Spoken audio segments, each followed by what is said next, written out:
कूष्मांडा देवी मां के चतुर्थ रूप का नाम है देवी कूष्मांडा। कूष्मांडा का संस्कृत में अर्थ होता है कद्दू। कूष्मांडा का अर्थ क्या है? लौकी। कद्दू गोलाकार है, अतः यहाँ इसका अर्थ प्राण शक्ति से है। वह प्राण शक्ति जो पूर्ण एक गोलाकार वृत्त की भांति है। नवरात्र पूजन के चौथे दिन कूष्मांडा देवी के स्वरूप की उपासना की जाती है। इस दिन साधक का मन अनाहत चक्र में अवस्थित होता है, अतः इस दिन उसे अत्यंत पवित्र और चंचल मन से कूष्मांडा देवी के स्वरूप को ध्यान में रखकर पूजा उपासना के कार्य में लगना चाहिए।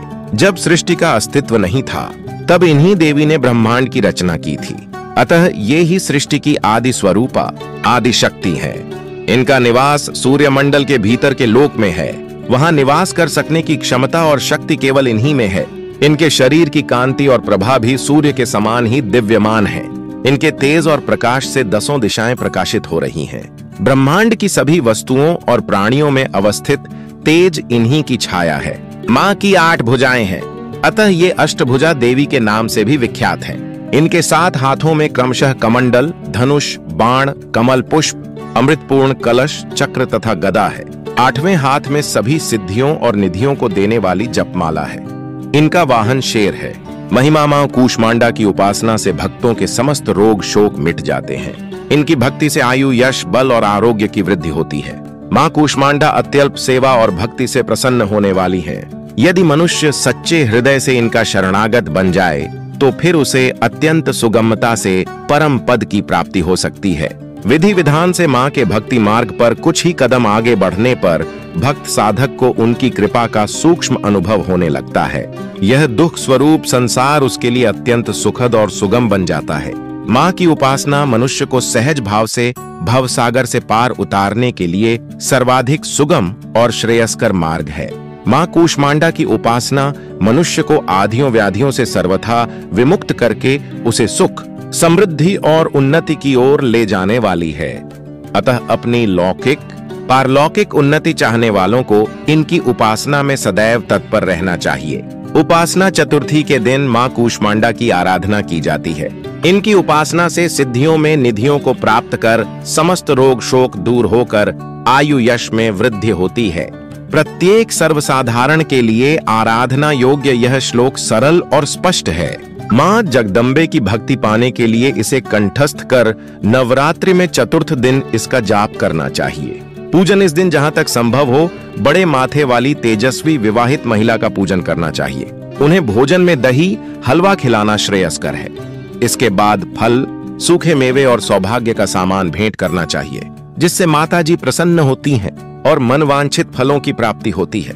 भारतीय परंपरा के अनुसार लौकी, कद्दू का सेवन मात्र ब्राह्मण महाज्ञानी ही करते थे। अन्य कोई भी वर्ग इसका सेवन नहीं करता था।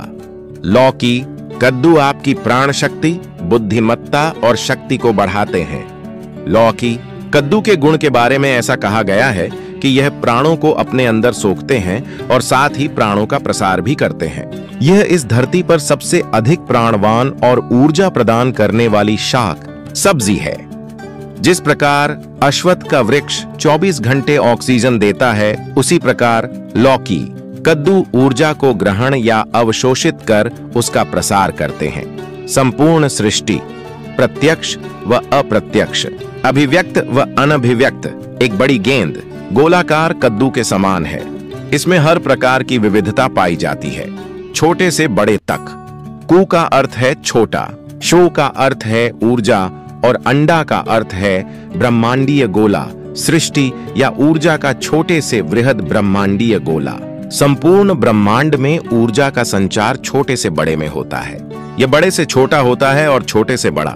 यह बीज से बढ़कर फल बनता है और फिर फल से दोबारा बीज हो जाता है। इसी प्रकार ऊर्जा या चेतना में सूक्ष्म से सूक्ष्मतम होने का और विशाल से विशालतम होने का विशेष गुण है, जिसकी व्याख्या देवी कूष्मांडा करती हैं। इसका अर्थ यह भी है कि देवी मां हमारे अंदर प्राण शक्ति के रूप में प्रकट रहती हैं। कुछ क्षणों के लिए बैठकर अपने आप को एक कद्दू के समान अनुभव करें। इसका यहाँ पर यह तात्पर्य है कि अपने आप को उन्नत करें और अपनी प्रज्ञा, बुद्धि को सर्वोच्च बुद्धिमत्ता जो देवी मां का रूप है उसमें समा जाइए। एक कद्दू के समान आप भी अपने जीवन में प्रचुरता बहुतायत और पूर्णता अनुभव करें। साथ ही संपूर्ण जगत के हर कण में ऊर्जा और प्राण शक्ति का अनुभव करें। इस सर्वव्यापी, जागृत, प्रत्यक्ष बुद्धिमत्ता का सृष्टि में अनुभव करना ही कूष्मांडा है। मां कूष्मांडा की पूजा में कौन से मंत्र का जाप करें? एयुमन ह्रीं क्लीं कूष्मांडायनम के जप से आप मां दुर्गा के चौथे स्वरूप मां कूष्मांडा की आराधना कर सकते हैं। नवरात्रि की चतुर्थी को पहने पीले रंग के कपड़े। चतुर्थी, पीला रंग खुशी और जयकार का रंग है, जो कि देवी के प्रतीक है।